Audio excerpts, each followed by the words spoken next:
Good morning বন্ধুরা। নতুন দিন, নতুন সকালে নতুন একটি ব্লগ নিয়ে তোমাদের সামনে হাজির হলাম। কাল রাত 12টা সাড়ে 12টা নাগাদ থেকে বৃষ্টি শুরু হয়ে গেছে। সকালবেলাও বৃষ্টি পড়ছে। তারপর আমি ফ্রেশ হয়ে রান্নাঘরে গিয়ে বাসি কাজকর্ম সেরে নিয়ে চা বসিয়ে চা খেতে শুরু করে দিলাম। বন্ধুরা, তোমরা কেমন আছো?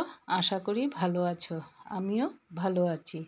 চা খেয়ে দিয়ে নিয়ে রান্নাঘরের বাকি কাজকর্মগুলো সেরে নিলাম, নিয়ে রান্না জোগাড়যন্ত্র করে নিলাম। আজ একদম সিম্পল রান্না করেছি।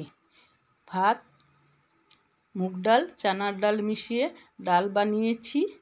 আর কি রান্না করব ভেবে পাচ্ছিলাম না, তাই কয়েক রকমের বড়া বানিয়ে নিলাম।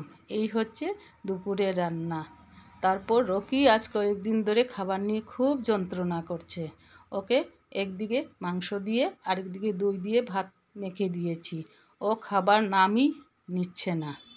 ও প্রচণ্ড দুষ্ট হয়ে গেছে। এদিকে বাইরে মুষলধারে বৃষ্টি পড়ছিল। আমার বারান্দা টান্দা সব জলে ভরে গেছে।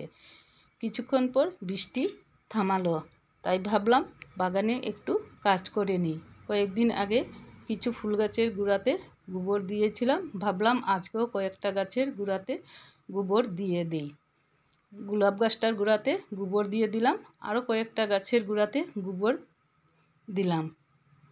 দিতেই এদিকে মুষলধারে বৃষ্টি এসে গেল।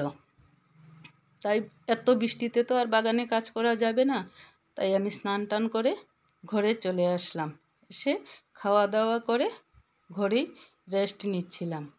বিকেলবেলা বৃষ্টি কমালো, তাই ভাবলাম একটু হেঁটে আসি। আকাশের অবস্থাটা খুব একটা ভালো নেই, যখন তখন বৃষ্টি আসতে পারে।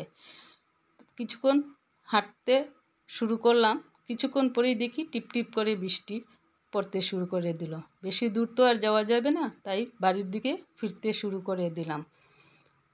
ব্লগটা এখানেই শেষ করে দিলাম। বন্ধুরা, ভালো লাগলে লাইক, শেয়ার, সাবস্ক্রাইব করে দেবে।